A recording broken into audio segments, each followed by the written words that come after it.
What miraculous meals made pennies stretch in times of need? Time to dish out 20 poverty foods that took minimalism to maximal flavors. However, these meals didn't stand the test of time. So, cornmeal mush was the humble, comforting porridge made from, surprise, cornmeal. It became all the rage in the eastern and southeastern United States, and people in the Midwestern states ate it with maple syrup or molasses. In Eastern Europe, milk was poured over the meal once served and cooled down, rather than being boiled in it. Imagine a bowl of yellow, gluey goop that your grandma would call comfort food. Don't get me wrong, I love a good, hearty bowl of oatmeal, but cornmeal mush? That's a whole different level of bland. Apparently, people used to fry it up for breakfast. I guess it's a way to add some crunch to your mushy morning meal. This dish was a staple in many households during hard times because it was cheap, filling, and versatile. However, in today's world of avocado toast and acai bowls, cornmeal mush just doesn't stand a chance. Chitlins, or chitterlings, are not for the faint of heart. We're talking pig intestines. Yep, you heard that right. These were cleaned, boiled, and sometimes fried up as a delicacy. Well, more like a necessity. Chitlins were a way to make sure no part of the animal went to waste, especially during lean times. They were also sometimes filled with forcemeat to make sausage, and intestines from other animals, such as cow, lamb, goose, and goat, were also used for making chitterlings. This strange delicacy was a traditional food of the southern United States that spread nationwide with the Black migration. These were taken off our dinner tables for better or worse. It's the kind of dish that makes you appreciate how far food has come and perhaps makes you grateful for modern refrigeration and food safety standards. Speaking of strange meals, wait till you hear about Hogma. Now, this is a dish that's sure to impress your dinner guests. It's basically a pig's stomach stuffed with, well, who knows? Probably whatever was lying around. When you think of luxurious foods, a pig's stomach is probably the last thing that comes to mind.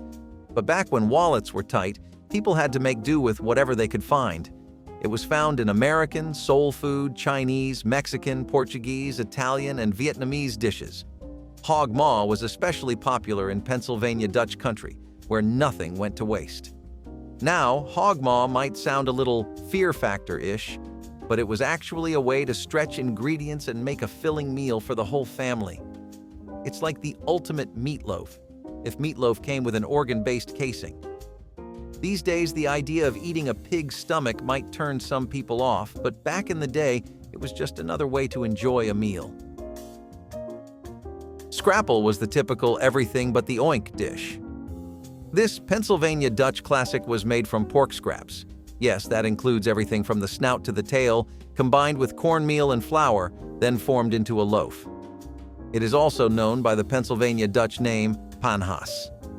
Scrapples and panhas were commonly considered ethnic foods of the Pennsylvania Dutch, including the Mennonites and Amish. Scraps of meat left over from butchering not otherwise used or sold were made into scrapples to avoid waste. It's like your grandma's meatloaf with a whole lot more mystery meat. Scrapple had a love it or hate it reputation. For some, it was a comfort food that reminded them of home. For others, it was a mysterious meat block they'd rather avoid. It's definitely an acquired taste, one that has not quite made it to mainstream breakfast menus. And don't even get me started on the texture. I'll leave a little to your imagination. Crackins, on the other hand, I can get behind. They're basically pork rinds, but with a fancy name.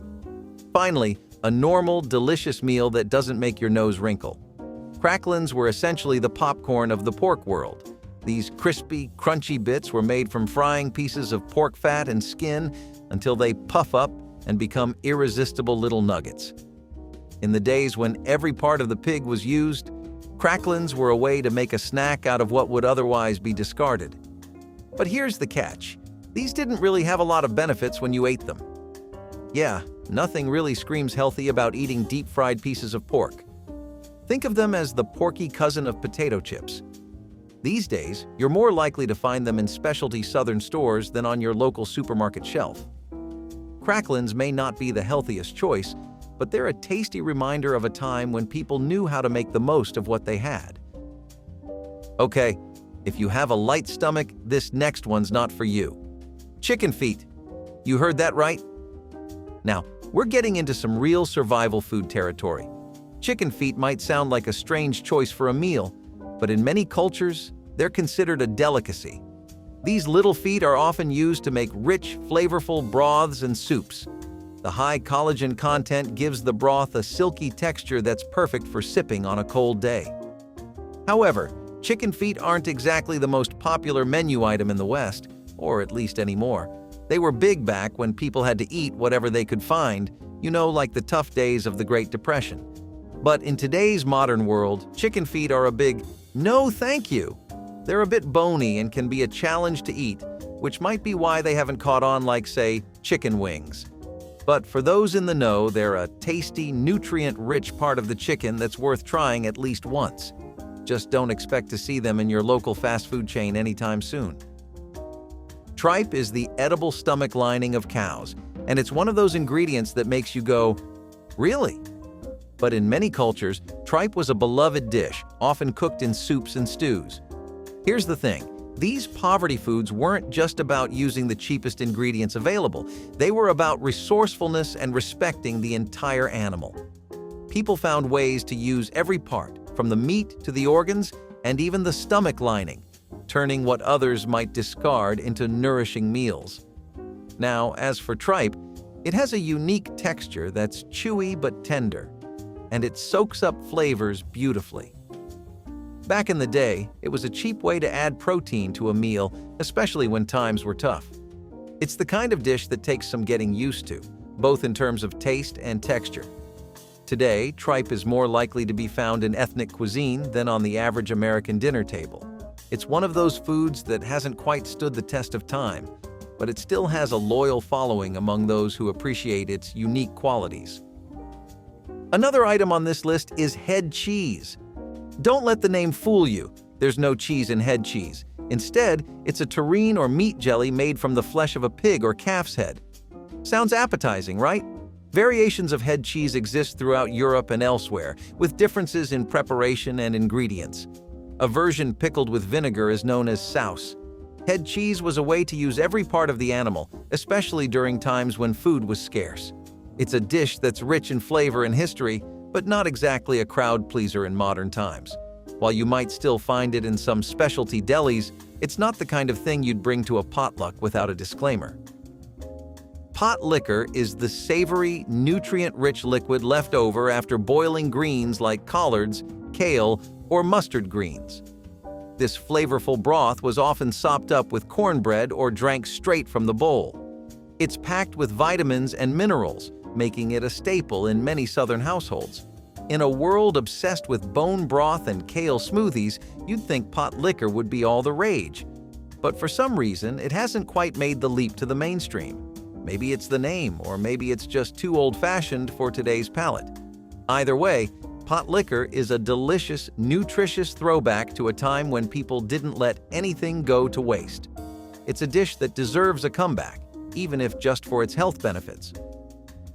Hoppin' John is a Southern classic made with black-eyed peas, rice, and pork, often flavored with onions, garlic, and spices. This dish was traditionally eaten on New Year's Day for good luck and prosperity, with the peas representing coins and the greens often served alongside representing dollars. Some recipes use ham hock, fatback, country sausage, or smoked turkey parts instead of bacon. A few use green peppers or vinegar and spices. Hoppin' John was a hearty, comforting dish that's perfect for feeding a crowd on a budget. It was a one-pot wonder that brings together simple ingredients in a delicious way. However, despite its tasty credentials, Hoppin' John hasn't quite made it to the top of the culinary charts. It's a dish steeped in tradition, but not one that has a big presence in today's trendy food scene. That said, it's still a beloved dish in the South and a tasty way to start the new year. Fatback. Just the name sounds delicious, right? Wrong. Fatback is basically just a slab of pure pig fat. This cut of pork was often used to flavor dishes or rendered into lard for cooking. In times of scarcity, fatback was a valuable ingredient because it added flavor and richness to otherwise bland meals. You could fry it up to make crispy bits or use the rendered fat for cooking just about anything. Fatback is the unsung hero of many Southern dishes, providing that extra bit of flavor that makes everything taste better. However, in today's world of lean meats and health-conscious eating, Fatback hasn't quite kept up. It's the kind of thing that makes dietitians shudder, but still holds a nostalgic place in the hearts of many. While it's not as popular as it once was, Fatback remains a key ingredient in traditional Southern cooking, and for good reason, it's delicious. Potted meat is a canned meat product that was a staple in many households during tough times. Made from a mix of meats, including beef and pork, it's ground into a paste and seasoned. It's often used as a spread on crackers or bread, making it a quick and easy snack or meal component. Potted meat has a long shelf life, which makes it perfect for stocking pantries during uncertain times. It's not exactly gourmet fare, but it got the job done. However, in today's era of fresh whole foods, potted meat has fallen out of favor. It's the kind of thing you might find in a survival kit or on a camping trip, but not something you'd serve at a dinner party. Still, for those who grew up with it, potted meat holds a special place in the pantry of memories. Potted Hoff is a dish made from the meat of the shin of a cow or pig, cooked and pressed into a pot with its own jelly-like juices. It's similar to head cheese but focuses on a specific part of the animal. This dish was often seasoned and served cold, sliced up with bread or pickles. Back in the day, potted Hoff was a way to make use of tougher cuts of meat that needed slow cooking to become tender. It was a popular dish among working-class families in the UK and the US, providing a hearty, protein-rich meal. Nowadays, potted Hoff has largely disappeared from the culinary scene, replaced by more refined meat products. It's a dish that hasn't stood the test of time, but it still offers a glimpse into the resourceful cooking of past generations. Clabber is soured milk that was often used in baking or eaten as a spread with sugar or fruit. Before the days of refrigeration, Clabber was a common way to use up milk that had started to sour. The natural bacteria in the milk would ferment it, creating a thick, yogurt-like consistency. Clabber might sound a bit strange to modern ears, but it was a staple in many households. It's similar to yogurt or buttermilk, both of which are still popular today. However, Clabber itself has fallen out of favor, likely due to its strong, tangy flavor and the modern preference for fresher dairy products. It's a reminder of a time when people made use of every bit of food they had. Hardtack, also known as ship's biscuit, is a simple, hard biscuit made from flour and water. It was a staple for sailors, soldiers, and pioneers because it had a long shelf life and was easy to transport. The downside? It was so hard that it could break your teeth if you weren't careful. Hardtack was often soaked in water or soup to soften it up before eating. It wasn't exactly tasty, but it provided the necessary calories to survive long journeys or tough times. Today, hardtack is more of a historical curiosity than a pantry staple. It's the kind of thing you might try once for the experience, but it's not something you'd want to eat regularly. It's a relic of a time when food was more about survival than enjoyment. Pickled pig's feet are exactly what they sound like. Pig feet that have been pickled in a vinegar solution with spices. This dish was popular in the South and among certain ethnic groups, offering a tangy, chewy treat that was often eaten as a snack or side dish. The process of pickling preserved the pig's feet, making them a practical choice in times before refrigeration. The vinegar and spices added a punch of flavor that helped mask the natural taste of the feet. Today, pickled pig's feet are more of a novelty than a common food item. They might still be found in some specialty stores, but they're far from a mainstream snack. It's a dish that has mostly fallen out of favor, but for those who enjoy it, it's a taste of nostalgia. Soral Soup is made from the sorrel plant, known for its tart, lemony flavor. This leafy green was often used in soups and stews, providing a bright, tangy taste that could liven up simple ingredients. Soral soup was especially popular in Eastern European and Middle Eastern cuisines, where it was often served with a dollop of cream or a boiled egg. Sorrel itself is a bit of a forgotten green these days, overshadowed by kale, spinach, and other more common leafy vegetables. Soral soup hasn't exactly made a splash in the modern culinary scene, but it's still a dish that holds a special place in the hearts of those who grew up with it. It's a refreshing, light soup that's perfect for a spring or summer meal, but it's not something you'll find on many restaurant menus today. Next up, we have cicadas. Yes, you heard that right. Cicadas. These insects were eaten during times of food scarcity, offering a protein-rich snack when other food sources were limited. Cicadas are actually quite nutritious, with a nutty flavor that's often compared to almonds or shrimp. Eating insects might sound strange to some, but it's a common practice in many cultures around the world. Cicadas, in particular, were a seasonal delicacy in certain regions, collected and cooked in various ways.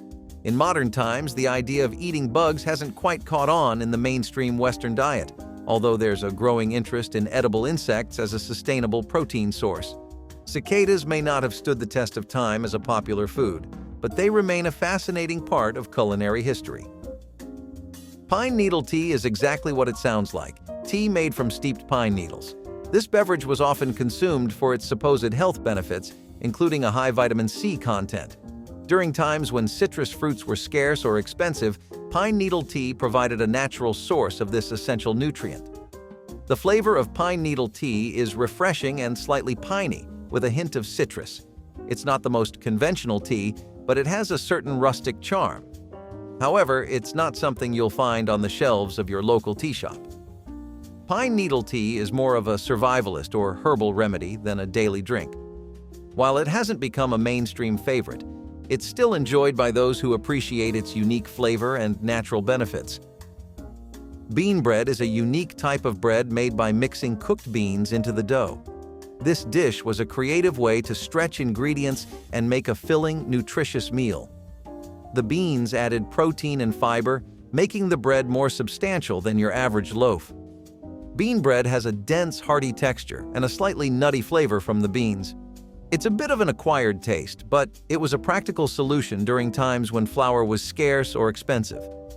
In today's world of artisan breads and gluten-free options, bean bread hasn't exactly made a comeback. It's one of those foods that feels like a relic from another time, but it's still an interesting part of culinary history. If you're feeling adventurous, it might be worth trying your hand at baking a loaf just for the experience. Should these poverty dishes have stayed on the table? What do you think? If you liked the video, give us a like and subscribe.